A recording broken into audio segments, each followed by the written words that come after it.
What up, everybody? This is your boy Dedrian from House of Wrestling, and this is my review for the October 18th episode of Tuesday Night Dynamite. Yes, Tuesday Night Dynamite, a special edition of AEW Dynamite on Tuesday because of the MLB playoffs and the opening night of the NBA. Like, share, comment, subscribe, hit the notification so that way you are notified when House of Wrestling drops its latest content.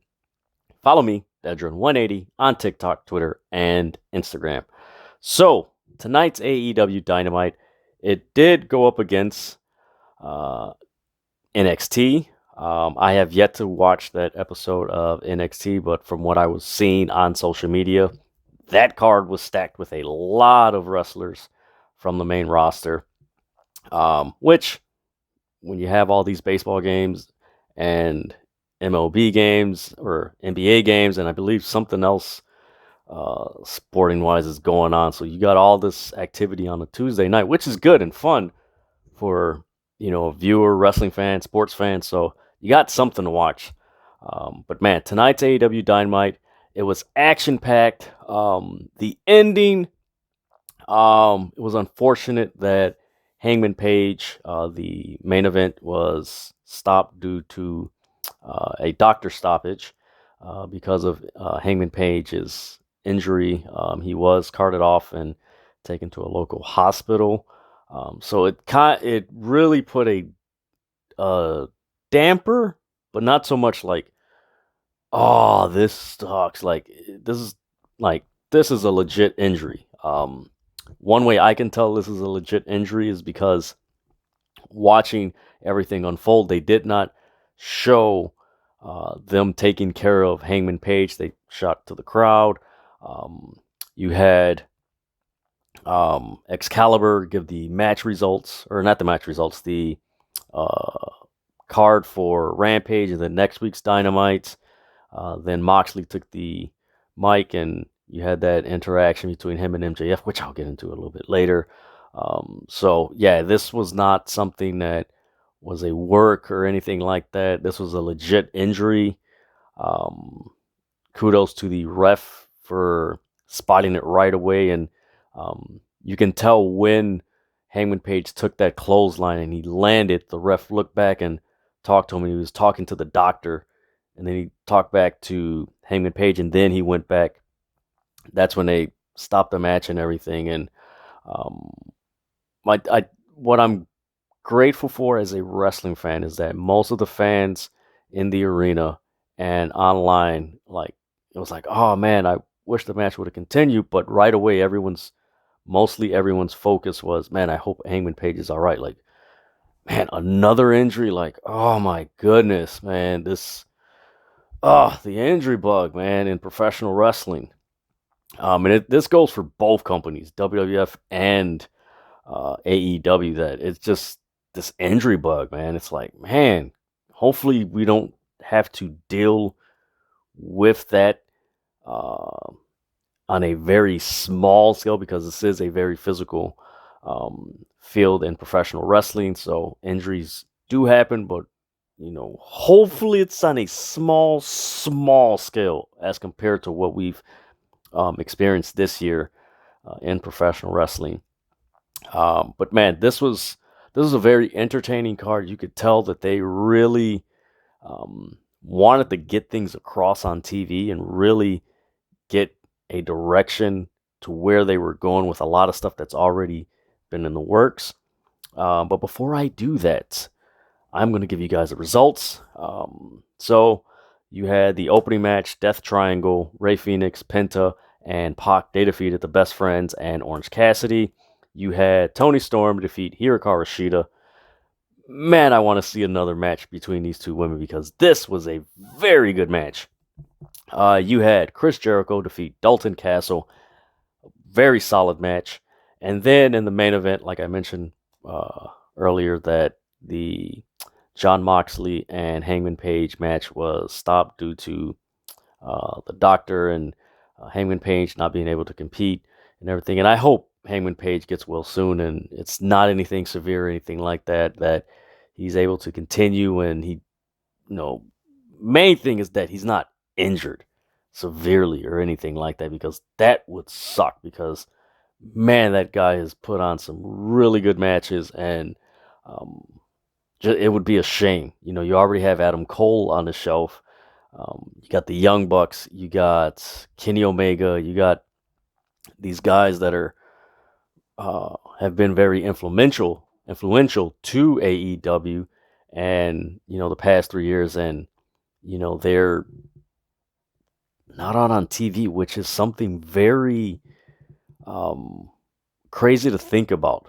Like, if you go back at the beginning of the year, like, who would have thought that by November, you would have the Young Bucks, Kenny Omega off TV, Punk off TV, Adam Cole off TV, and hopefully, but it could be that Page could be off TV uh, for a while. If it's anything with shoulder or anything in this region, like the precautions, you're going to take some time off, because it's very sensitive, and you really got to make sure that everything is solid before you get back out there. So it's real crazy, and man, I just hope that Hangman Page is not severely injured and is just something minor and nothing. Man, it would just suck.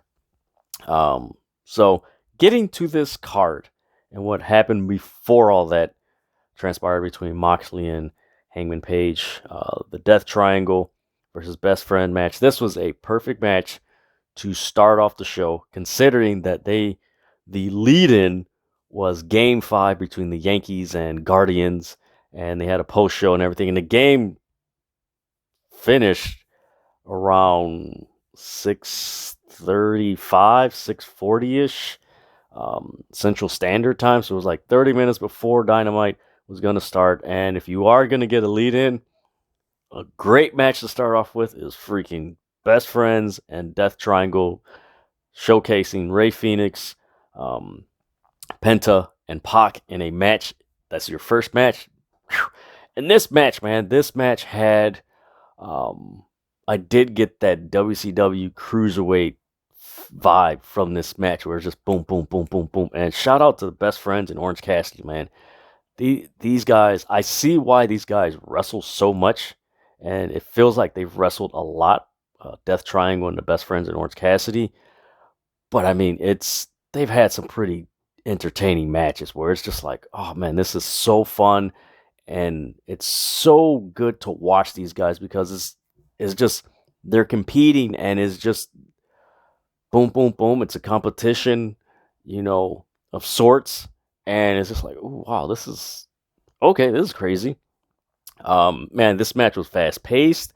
The teamwork between both teams, that it shifted from Lucha Bros to Best Friends to Orange Cassidy and Chuck Taylor to Pac and Phoenix, and that whole dynamic. It was so fun to watch that. An interesting point in this match was when Pac, again, they're continuing this story, something that a lot of people complain about in AEW, which I think with AEW storytelling, I think one thing that they do, they tell stories, but they tell it very punctual, where they get to the point right away. And it's like, man, I kind of like it to be dragged out a little bit. And I think that's one of the issues that they have, where certain stories need punctuality, others like kind of need to drag it out. But I've mentioned that before. But so Pac grabs the hammer, and he's going to use it again. Again, he's used this against Trent Beretta. You had Roosh use it. Man, I think he's used it twice or something like that. So Pac has used this hammer quite a while, a few weeks now. And Rey Fenix stops. He's like, "What are you doing? We don't need the hammer. We're this, we're that." Then you get the Strong Zero by the Best Friends, and then that results into a back and forth, and then Rey Fenix ends up doing the Death Driver. 1, 2, 3. that triangle win. So there's already these seeds planted as far as Pac kind of going rogue, and the Lucha Bros like, no, we don't, like, this is how we do things. So interesting to see where that goes with Pac and the Lucha Bros. Like, so they're planting the seeds. So something that AEW does do very well is plant the seeds. So I'm pretty interested to see where that goes. Then we get a video package of Jon Moxley and Hangman Page hyping up their match for the main event. Then we get a backstage segment with Britt Baker, Jamie Hayter, and Rebel. Key thing about this backstage segment, and it's probably another instance where AEW is planting the seeds. So you had Jamie Hayter mention, and they were like, they're disgusted, and by the end of 2022, I will be the interim AEW World Champion. And Britt cuts her off like, no, we need to go, not interim, no interim or anything like that. We're one of us is going to be the AEW World Women's Champion. And it's like, so are they already teasing that it's either going to be Hayter or Britt that's going to be the women's champion? And also, here's one other thing to think about. Are they teasing that we're possibly going to get Thunder Rosa coming back pretty soon, and we're going to get that match between Toni Storm and Thunder Rosa to unify the women's world championship? So I don't know. They could be planting the seeds of that we could be seeing Thunder Rosa come back pretty soon. So we just got to wait and see. But really interesting wording that Jamie Hayter and Britt Baker used. And also, could that be the final straw in Jamie Hayter turning on Britt Baker? Very interesting. Then we get the match of Hikaru Shida and Toni Storm. I was shocked that this match was the second of the night, and I did like the fact that it did have a women's backstage segment, and then it went right into a women's match. Because normally on AEW, for some reason, they'll have a women's segment, and then it goes into a different match. That, like, there's continuity breaking off, and I like that continuity where you have a women's segment and then it goes into a women's match where it's like, okay, let's have it fluid to an extent. So Hikaru Shida, Toni Storm, there was a bunch of "Let's go Shida, let's go Toni" chants, which I love. This crowd was into this match, which, as you guys know from my reviews, when the crowd gets into a match, I get right into the match, man. I don't care what company it is. Once the crowd gets into it, I just get into it, because if the crowd's not into it, why should I get into it? And if they're not getting into it, it comes off very, like, boring. Like, just, all right. But man, this was a very good match. There was a lot of submission holds, forearm strikes, and headbutts. This was a very physical match, and you kind of knew this was going to be a physical match. And it's interesting because before I tweeted, man, it's going to be a physical match, Taz mentioned it on commentary, like, man, these two women, like, we should expect some physicality in this match. And this was good. I wish it would have been a little bit longer, but for what they did, like, this was really good. I really don't want to see this match down the line again. Hopefully for the AEW Women's Championship that isn't an interim championship. But man, you had that. You had the Meteora from the top rope that Shida executed on Toni Storm. Went back and forth. Storm executed the Storm Zero. She pins her 1, 2, 3. And then you get Hayter, Jamie Hayter, and Rebel coming down. They're attacking both women. Then you get Britt Baker's music hit. She's coming down, and once she gets to the end of the ramp, Soraya's music hits. She comes down there, and then her and Britt Baker start brawling. Loved it. It's like, ooh, this is good. So they're just brawling and everything, and you got Hayter and Rebel. They're in the ring, beating down Toni Storm. Music hits. Rio is back. Yes, Rio, which, man, Rio puts on some of the most entertaining, fun, and like the matches that you don't expect to be like over deliver. She does, and she's back. She helps out Tony Storm fend off Jamie Hayter and Rebel. So, do we have an alliance with Jamie Hayter, Rio, and Tony Storm? I don't know. Looks good. You know, you got Saraya. She's coming back. So, are we going to get a 4-on-4 match of some sorts down the road? I'm looking forward to it. I really like where this is progressing. I wish they would include more women's matches, but right now it's going in a positive direction. And I do feel there is a positive feel to these women's matches. Like, okay, we're going somewhere. Like, it doesn't feel like, oh, we're doing something. Like, oh, we have a women's match. It's like, no, these women are here to tell a story, and this is where we're going. And it is coming across on TV, which I do give them credit for that, because prior to Saraya arriving, and even Madison Rayne when she arrived, like prior to her arriving, like it was just like the women's division was in this state of flux where it was like they were there, but like the essence of the women's division and just the intrigue and the grit and the excitement about the division was like non-existent. And now it's like it's slowly getting there. And kudos, I'm glad it was the second match of the night. Love it. Then we get a video package of Samoa Joe and Wardlow. They were calling out the Kingdom. Matt Taven, Mike Bennett versus Wardlow and Samoa Joe. Yes, please. Gonna look forward to that match down the line. That is gonna be fun. Then we get a backstage segment with Renee with FTR. She asked them, when are you guys going to be expanding your collection? That was a great line by Renee Paquette, man. I love it. I'm like, ooh, expanding your collection. I'm like, okay, I like this.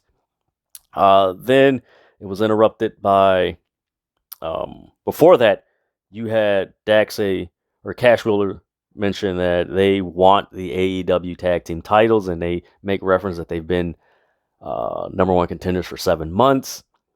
It was interrupted by Swerve and Keith Lee, and this backstage segment, you could tell the seeds are already like flourishing. They're not planted. They're flourishing as far as Swerve being more heelish and Keith Lee being more a man of his word and, you know, competition, code of honor, pretty much. Like, hey, that whole aspect. And we're getting next week, we're getting FTR and Swerve in Our Glory. I believe it's for the number one contendership for the AEW World Tag Team titles. So, could we see Swerve turn on Keith Lee? Something to think about. They planted the seeds back at Blood and Guts Battle Royal when Keith Lee got eliminated by Swerve Strickland. So, something to keep in mind. It's a callback. Like AEW does callbacks a lot. So that's going to be very interesting. Then we get a backstage segment with Jay Lethal, Sanjay Dutt, and Darby Allin. Darby Allin's basically he wants a rematch. They start fighting. They fight all the way down to the metal gate thing, and Darby's underneath, and they press it on his abdomen.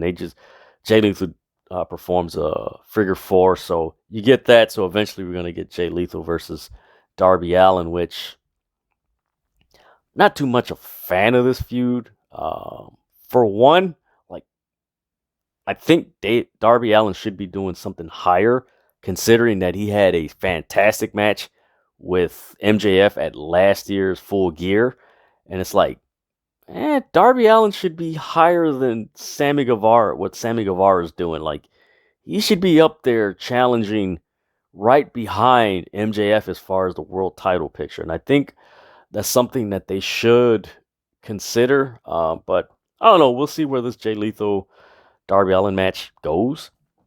Then we get Tony Schiavone with William Regal, and it's interrupted by MJF. This was quite possibly the best promo segment in AEW history. It was definitely the best promo segment in AEW for 2022. It was real. It was authentic. There was history. There was nothing holding back. I know a lot of people kind of get perturbed when AEW mentions WWE, but in this context that MJF used it, like, this was nothing more than complimentary to WWE. Like, this wasn't a shot or anything. Like, this was complimentary, and it was telling something that really happened. And a lot of people don't know this, but like AEW, all wrestling history is AEW history. Even stuff that happens in WWE and the wrestler comes over, like, it's AEW history. Case in point, Malachi Black with the dark patch, like, that happened in WWE, and he transferred, like, so I had no problems with this. I mean, MJF was telling the story of how he got extra work from WWE. Arn Anderson, Dean Malenko, and Adam Pearce were there.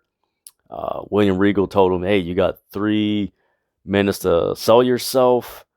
You know, how old is he? Oh, I'm 19 years old. Oh, you're too young. William Regal told him, you know, when you get of age, you know, I'll personally take you under my wing and vouch for you. So you had that, man. MJF sold this with so much emotion and so much grit and just so much like, and man, there's something I'm thinking about that could possibly happen. Maybe it doesn't happen, but something to think about. It could happen because of the nature of this promo and where it's going. The MJF says, you know what? I'm a generational talent, and you know that company that didn't want me now, when 2024 comes, they're gonna back up the brink truck, and you know the bidding war of 2024. The crowd is definitely behind MJF at this point. The William Regal, he mentions, you know, you've been holding on that for 7 years. You know, you take shortcuts. I'm a ODV, an obsessively devious villain. I like hitting people. You do it because you want to get an edge on. I just love hitting people. You know, you use the ring to knock people out. I use the brass knucks because I like using it. And he mentions, if you're going to be the devil, and Regal turns his back and he's waiting for MJF to hit him, and MJF doesn't hit him. And then Regal grabs the mic and he's like, you still have a lot to prove, and walks away. Ooh, man. MJF, what he said was, man, so good. And what William Regal said was just as good. This was such an emotional, captivating, just intriguing and awesome moment in AEW, and tonight on AEW Dynamite. It's one of those things that you are going to rewatch and rewatch. This was a fantastic segment, man. This was so damn good. Then we had the Acclaim with Billy Gunn, and they challenge Tony Nese and Josh Woods this Friday on AEW Dynamite for the trademark that Mark Sterling applied for them, as far as they can't use the Scissor Me Daddy slogan. So we'll get that Friday, which should be very fun. And man, I missed they were backstage, but man, when they come out now, it's an event, an experience when they come out. Like, that's how over they are. And it's so fun to see them and just to see how far they come back. But man, I'm looking forward to that Tony Nese, Josh Woods versus the Acclaim. That should be a really fun match on Rampage. Then we get another backstage segment or the backstage sit down with Renee Paquette and Bryan Danielson, where Yuta and Bryan Danielson is, complimenting Daniel Garcia, and where Yuta's like, hey, you're talking about best wrestler in the world? Like, Garcia was using you. What, are you blind? Like, you couldn't see that? And he's like, when I bled for this, like, you want this guy walking in. And he looks at Bryan Danielson. He's like, I shouldn't have met my hero, and it doesn't mean anything to you. Ooh. So you have this is an interesting dynamic between Yuta, Danielson, and Garcia. You see Danielson really seeing something in Garcia, but Yuta sees like Garcia is someone that's just using Bryan Danielson to elevate himself, and Yuta's just frustrated, like, why did I even join if you're gonna succumb to this? So an interesting dynamic, and so good. Really want to see where this goes, and we might get another rematch of Yuta versus Garcia at possibly Final Battle, which they mentioned tonight, that we will be getting a Final Battle pay-per-view December 10th. I believe it's starting at 3 p.m. So yes, Ring of Honor will have one last pay-per-view, and of course it was announced earlier today that Ring of Honor is going to roll out, one big pay-per-view, and then starting in 2023, Ring of Honor should be having weekly TV. So Ring of Honor will be having weekly television, which about time, man. I know that it's been very divisive as far as, AEW implementing so many of Ring of Honor titles on their TV, and it's both sides. I could see both sides, and I think finally, we can come to a conclusion where now Ring of Honor will have its own TV time and AEW will have its own TV time, which is good. And honestly, AEW has become like WWE, where they have literally two brands. WWE has Raw and SmackDown. AEW has AEW and Rampage. So I love it. I enjoy it. It's more places for wrestlers to work. And, like I've mentioned before on other reviews, like most people don't realize this, that compared to 20 years ago, there's probably 6 to 10 times more wrestlers now than there was back then. And that's saying something. So more places and, opportunities where wrestlers can, showcase their talent on a big stage. I'm all for it, man. I do not want to see another one company ruling the industry. No, don't want to see it. Then we get Dalton Castle versus Chris Jericho. This was a fun match. Dalton Castle, my goodness, man. That man is a superstar. He is funny. His sidekick, the boys, they're hilarious. The crowd was singing Judas. You had Dalton, they tried to do the the Code of Honor, because this was for the Ring of Honor World title, and Dalton goes in his pants and gives him the finger, which was pretty hilarious. Then there was a spot where Jake Hager was outside, and Dalton Castle's throwing each member of the boys onto Jake Hager as he's outside, and they're just diving on him. That was so funny and entertaining. Then Hager got beat up by the boys, and they took his hat. Then he beat up the boys. Then Jericho, while that's going on, he's shoving Aubrey. Then Dalton Castle tries to execute a move, doesn't. Jericho hits one of the quickest Judas effects so quickly, hits him, pins him, 1, 2, 3.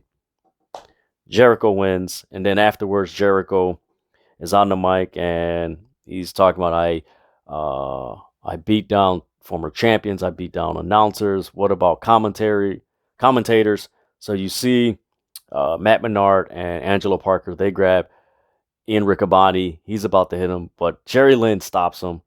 Jerry Lynn's like, no, what are you doing? Jericho kicks him in the groin, puts him in the pile driver position. He pile drives him. So Jericho is still building more heat as far as this Ring of Honor World Champion.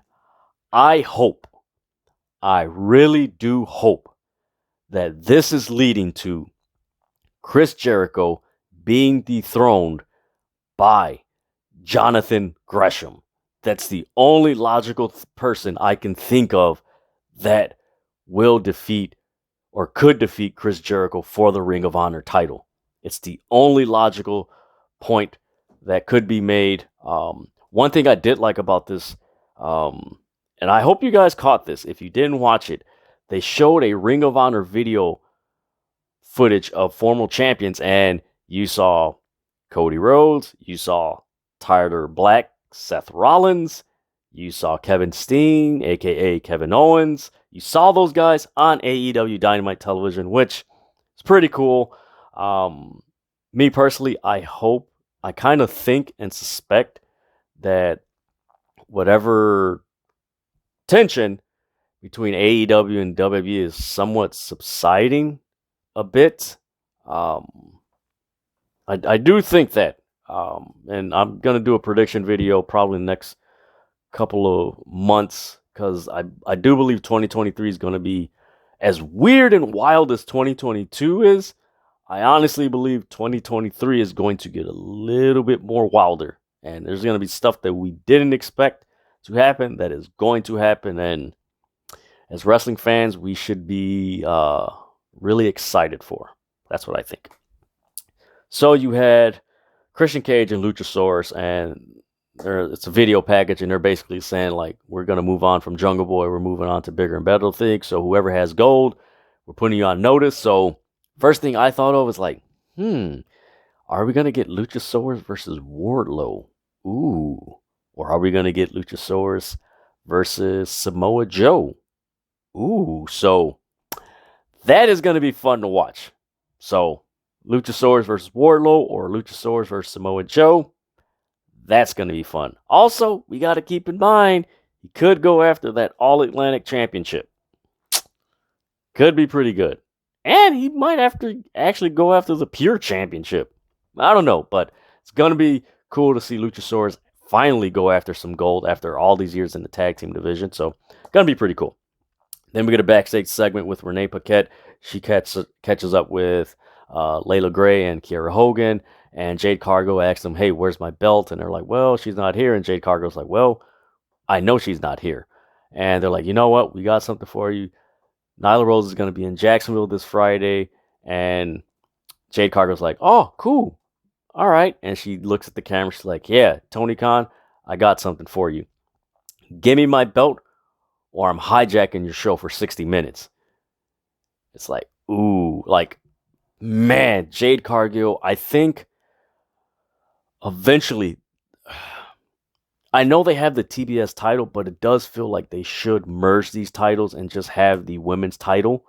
Yeah, I think it's to the point where Jade Cargill should be going after the AEW women's title.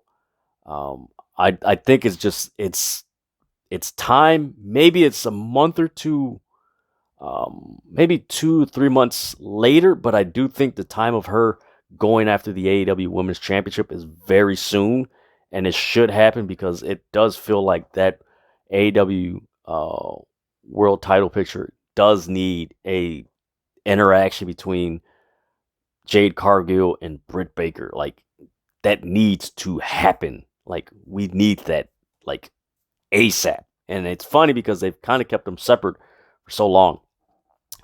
Then we get the Hangman Page versus Jon Moxley match. And this match started off like a freaking banger because Page comes out, and then you have Moxley come out through the crowd, and then you have Hangman Page just gets out the ring, and he walks, and he just confronts Moxley and just starts beating him up.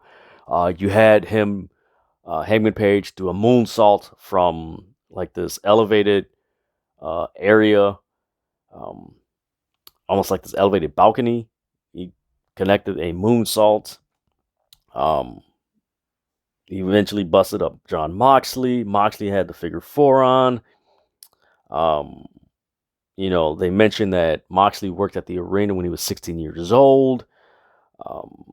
You know, Moxley wound up in the Diamond Cutter. There was a bunch of Moxley chants. You know, they were exchanging clothesline, and then there was a point where Moxley hit a clothesline, and that's when the match was stopped by the referee and the doctor because Hangman Page just he suffered an injury. We don't know at this time what it is. It was reported that he went to the local hospital. So again, hope John Moxley and Hangman Page are doing all right.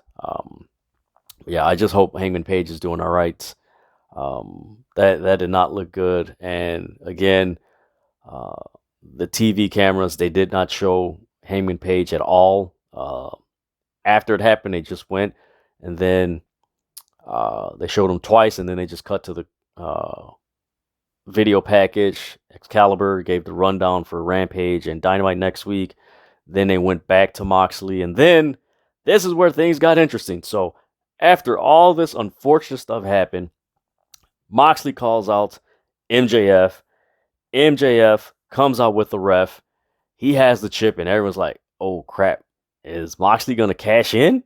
Like, yo, he's going to cash in his chip? And Moxley's like, no.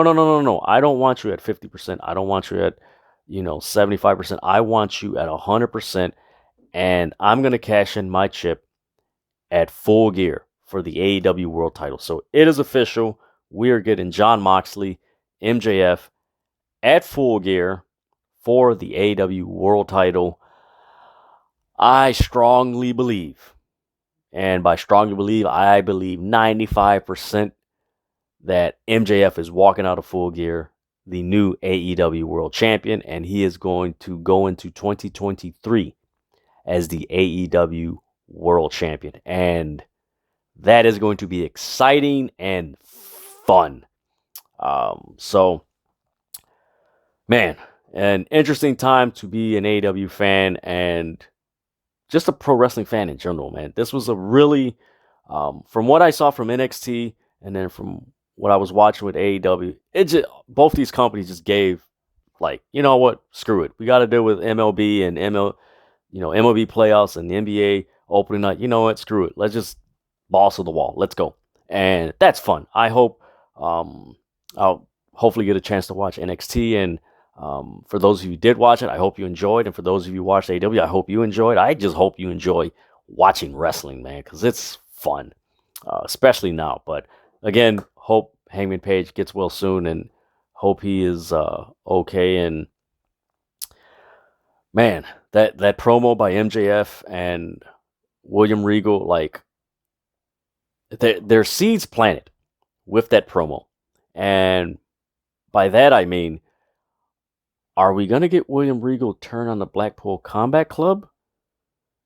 Because you have the dissension with Bryan Danielson and Yuta. Claudio's doing his own thing. Moxley might get dethroned. So, like, what's going to happen with that MJF William Regal dynamic?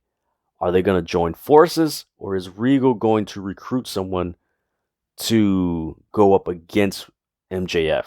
That is so interesting and so intriguing. And kudos to AEW for doing this, because now this has planted the seed of, okay, where is this going to go between MJF and William Regal? Man, that's some good stuff. So that is my review for the October 18th episode of Tuesday Night Dynamite, or Tuesday titled Dynamite. Like, share, comment, subscribe, hit the notification so that way you're notified when the House of Wrestling drops its latest content. Follow me, Dedrian180, on TikTok, Twitter, and Instagram. And with that,